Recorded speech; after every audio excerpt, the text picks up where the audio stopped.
suddenly appear. When I graduated from university at the age of 23, one of the first things that I did was to participate in the very first Singapore Idol competition. I made it past the judges round, got into top 40. We'll see you at Caldecott. Thank you. And I came to the audience voting round and straight away got voted out. Yeah. Singapore Idol was like the watershed event where I felt like, oh, does this mean that I will never find mainstream success?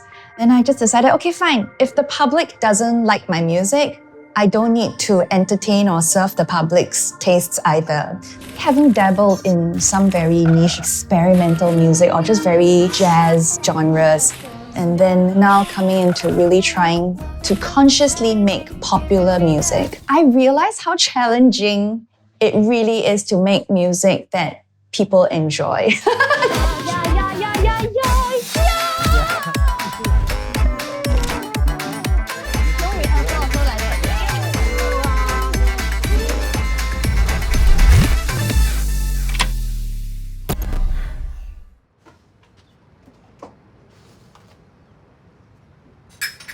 I started singing pretty much soon after I learned to make sound. So my dad, he loved classical music. He would usually play like Pavarotti, Placido Domingo around the house. So at a young age, I think my parents realized that I had a good ear. Singing like, oh, sole mio. I was always singing, okay? But because a lot of times I think I learned by copying these opera singers. Later on, you want to sound like everybody else so that the choir sounds like they're in harmony. But as a recording artist, you need to stand out. And then that's really where I struggle. I learned all the tools on how to express myself without actually first knowing who I am and really letting that shine. So now, like, in my grand age of 40 and beyond, I'm trying to strip away and then communicate what's the most organic person that I am. Very much like my relationship with pop music is a bit tumbalik. I always felt like I didn't belong with the times. It was only until I started becoming a professional gigging musician, then I got to know about local pop music. Was that Class X? Class X. So that's you lah, in the sunglasses and the Correct, moustache. yeah. A bit more hair. Very stylo, very stylo. So the very first time I met Max, right, was also at my very first regular gig as a singer. And I was starstruck because I heard of Tokyo Square and Max was the lead singer and they had this like huge hit.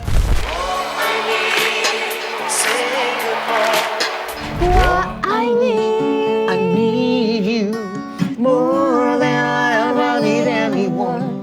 I've never felt like this before. What I need, I want you. What I need. So I actually sang backup for Max on this song at our gigs sometimes. Did you know it was going to become such a big no, hit? we didn't know at all. Yeah, I think everybody follow up the airplay, keep requesting the song. This song originally was taken from a top Hong Kong band. Yeah. Reggie, he bought the rights. He saw the potential in He saw it. the potential. Later on, when we redo the whole thing, Right. it became even better. So something about either the production but also the correct combination of the band, your voice, the kuchan sound. That was the magical. Yeah, so that was the trick there. He foresee all this. That's amazing, man. So Reggie Verghese is our spokesman. He was from the 60s band, The Quest. The Quest! Yeah. They were huge. Yeah. Well, I'm getting goosebumps because it's like Singapore pop history and then so from the 60s, somehow it's connected all the way to the 80s. Like he had pop hits. And then he made a pop hit out of Yes, your band yes, as that's well. right. Was it ever like a challenge for you guys to, you know, from the high of being like pop stars to then just going back to like life as per normal? We had our time, Mm, right? Couple of years, right? yeah. But it's okay. One hit wonder that's the wonderful thing about it. It keeps you going, you know. From the 80s till today, Yeah. I'm still getting requests for that song. You know, now there are people like me who I don't even have a hit. I'm a Oh, your no-hit time will wonder. come. No worries. The reason why I went to the Sing China competition was because I felt like the dream of becoming a big successful singer was really slipping away from me. Yeah. I feel like after 10 plus years of gigging, I felt like my career, I've done whatever I can already. So I thought, okay lah, when the opportunity came, I should just probably answer its call.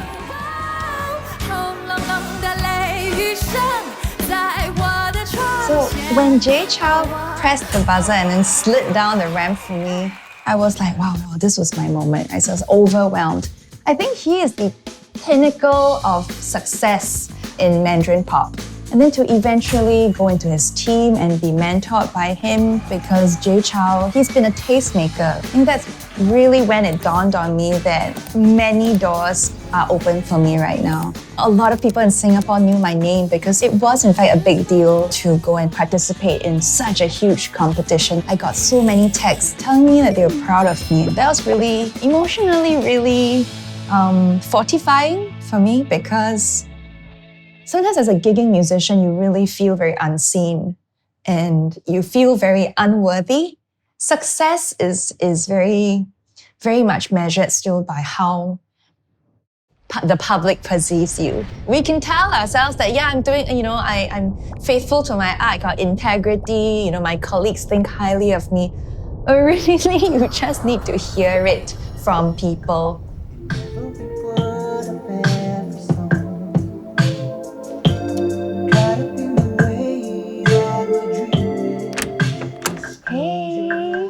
Hey! Long time no see. How are you? How are you? Good to see you. It's so good to see you. Hey, man. Actually, both of us share something in common. We both found like our big mainstream success like in our mid-30s. Like for you, it's you hitting 100 million, right? A lot of people would say it's kind of late. I don't see it that way anymore in the Singapore pop scene, Like there's no one mainstream success to kind of look at, oh, this is how you should do it. Because everyone's success journey has been kind of different. I think for me, when I was 22 in Idol, I was the oldest competitor in Idol. And as time went by, as I hit 25 and I was an unsigned artist, I was going around talking to everybody. You're hungry, man. When you starve a lot, you tend to... I was signed by a label in Malaysia. And I remember at that point, I broke down because I was so thankful that someone at least saw my potential. I really wanted to ask you about It's You. It's a phenomenon.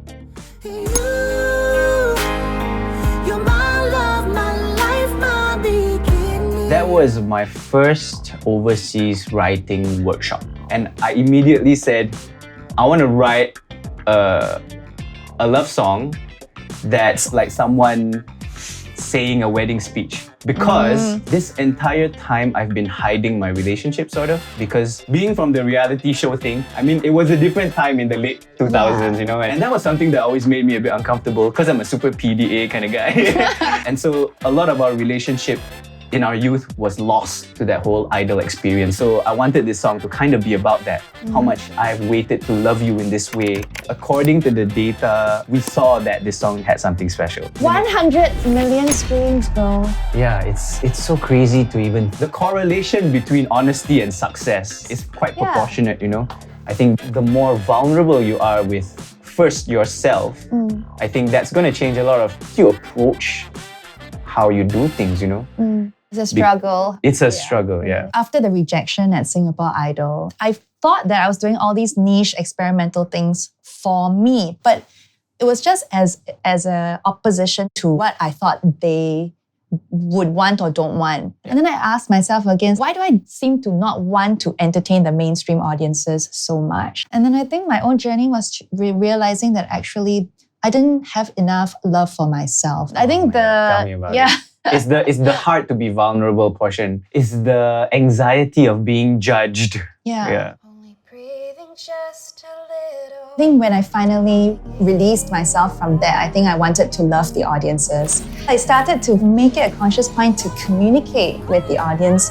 That's when I found that they started to love me back. And I think Sing China was the culmination of that phase in my growth. I think there was also a growth in terms of what I understood about pop music.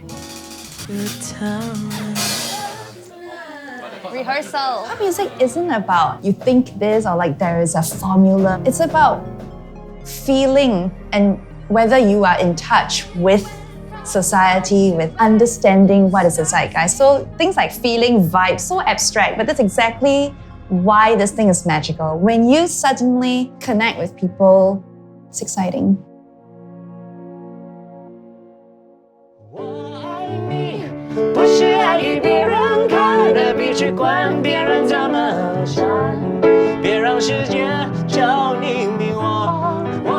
I said it many times to you before, Jimmy, but I have to say it again. So you know, right, that you were my teenage crush.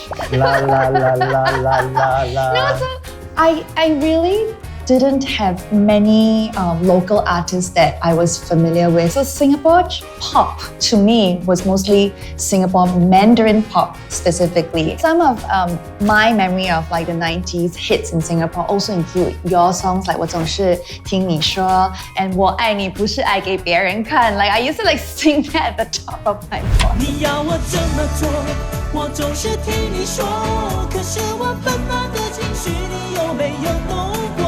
What about like your own feelings about the 90s pop in Singapore? The English scene, the 90s pop was, it was more the bar scene. It was the live performances on a small scale. It was still super, it was excellent. But in terms of Mandarin pop, I think Mandarin pop was the golden age then, coming out of both Hong Kong and Taiwan.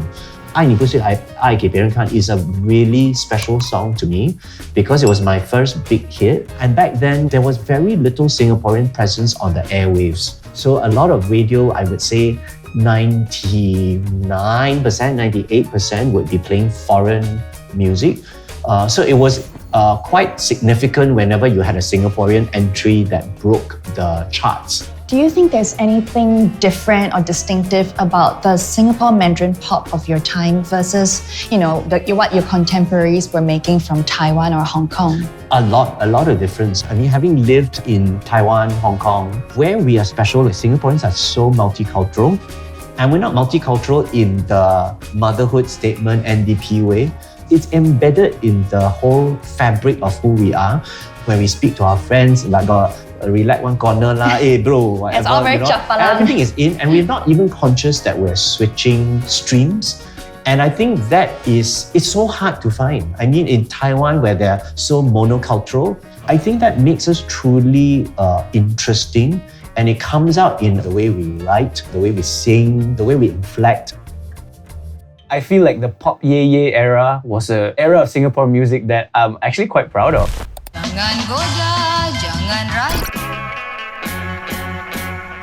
A lot of people say that's the golden age of pop music in Singapore. Oh. Old Singapore is a pretty cool place. But I guess new Singapore, hopefully we can make it cool, right? Yeah. Like just look at what talents we have right now. I also actually feel that we're entering into a new golden age. Talking about Lin Ying, Gentle Bones, Yang Raja. Yeah. So many. You've just mentioned all the artists that are very introspective. Charlie Lim, Yeah. right? You know, the pop music is slightly more rooted into what I'm feeling within, which is kind of cool. It's kind of a sign of the times also. I totally feel like you are right. This is about also our entire national identity shifting. So back in the day, like when you're talking about like surf rock, a lot of our influences were from the outside. And as a nation, we've always compared ourselves to outside. And I think the artists that are now more introspective, it signals that actually as Singaporeans, You as know a you're nation, good enough. and we're also starting to turn our gaze from looking out to looking in. Yeah. I'm really excited about it. I don't know where I'm going to fit in, but all I can say is I'm here for it. I'm just glad that I'm here, you know. I really honestly do believe that there's a space for everybody. Yeah, I really do feel like there's so much sun, you know.